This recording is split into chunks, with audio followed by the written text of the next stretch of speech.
एक विषय में अपनी तरफ से समान शिक्षा भी दे देता हूं।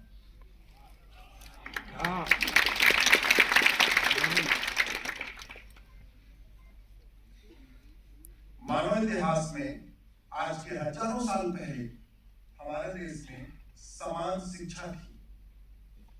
समान शिक्षा का मतलब गुरुकुल अलग अलग था, महिला का गुरुकुल अलग, बेटियों का गुरुकुल अलग, लड़कों का गुरुकुल अलग, लेकिन सारे क्लास के लोग, पहले 4 क्लास थी, जाति तो थी नहीं, कर्म के आधार पर जो काम करता था वही कहलाता था, जाति कोई थी नहीं। ब्राह्मण का लड़का क्षत्रिय बन जाता था, क्षत्रिय का लड़का वैश्य कहलाता था, वैश्य का लड़का ब्राह्मण कहलाता था। ऐसे मतलब जो जैसे काम किया। उदाहरण के लिए दशरथ जी और विश्वामित्र जी एक ही परिवार के, दशरथ जी क्षत्रिय थे, विश्वामित्र जी ब्राह्मण कहलाए।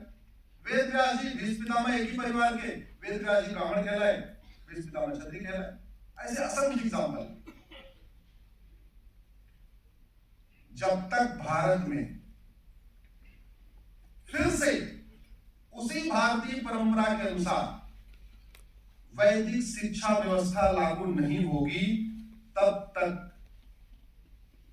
साक्षर भारत तो बन गया, बन रहा है, साक्षरता तो बढ़ भी रही है, स्वच्छ भारत भी बन रहा है, लेकिन संपन्न भारत, सुरक्षित भारत, स्वावलंबी भारत, स्वस्थ भारत, समृद्ध भारत, सशक्त भारत, समावेशी भारत, संवेदनशील भारत, स्वाभिमानी भारत, सामुदायिक भारत, समरसतायुक्त भारत और संस्कारी भारत बनाना मुश्किल ही नहीं, नामुमकिन।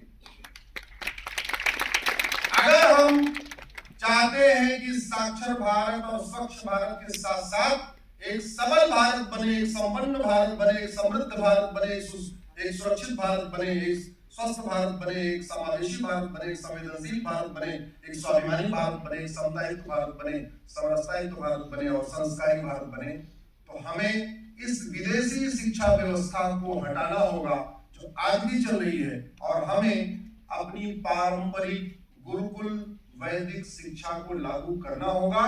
नहीं तो आप चाहे जितने पुलिस स्टेशन खोल लीजिए, अपराध कम नहीं होगा, चाहे जितने आप कोर्ट बना लीजिए, न्याय नहीं होगा, आप कितने भी इंतजाम कर लीजिए, भारत में भ्रष्टाचार अपराध खत्म नहीं होगा। भ्रष्टाचार अपराध खत्म करने के लिए सबसे पहले हमें भारत में एक समान शिक्षा व्यवस्था, वो भी भारतीय शिक्षा जो हमारी थी उसके आधारित करना पड़ेगा। और इसके असंख्य उदाहरण है जब पूरे देश में समान शिक्षा थी। अगर वर्तमान परिप्रेक्ष्य में देखें तो सिंगापुर में भी समान शिक्षा है, चाइना में भी समान शिक्षा है, अमेरिका में भी समान शिक्षा है, तो जापान में भी समान शिक्षा है, कई देशों में समान शिक्षा है। आप सोचते होंगे समान शिक्षा कैसे लागू हो सकती है। मैं इस विषय को विशेष रूप से इसलिए बोल रहा हूँ कि यहाँ कई सारे यहाँ पे प्रोफेसर्स, वाइस चांसलर साहब बैठे हुए हैं, बाकी और भी कई सारे लोग, एचओडी, सब शिक्षा विभाग के लोग बैठे हुए हैं। नवोदय जो स्कूल होता है पूरे देश में एक सिलेबस होता है कि नहीं? केंद्रीय विद्यालय का सिलेबस पूरे देश में होता है कि नहीं?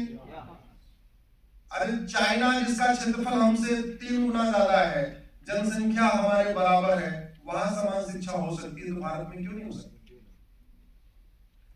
फिजिक्स का सिलेबस पूरे देश का एक हो सकता है कि नहीं? जोर से बोलिए जरा।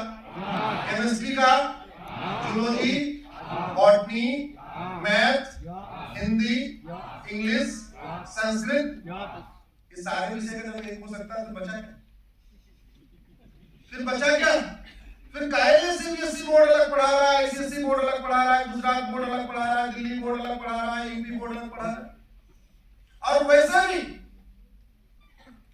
जब एग्जाम कॉमन हो रहे हैं, इंजीनियरिंग के लिए जेई एक एग्जाम, मेडिकल के लिए नीट एक एग्जाम, सेना में जाना है एनडीए एक एग्जाम, कलेक्टर बनना आईएएस एक एग्जाम। जब one nation one entrance examination है तो संविधान का आर्टिकल 16 है जो कहता है सबको समान अवसर मिलना चाहिए।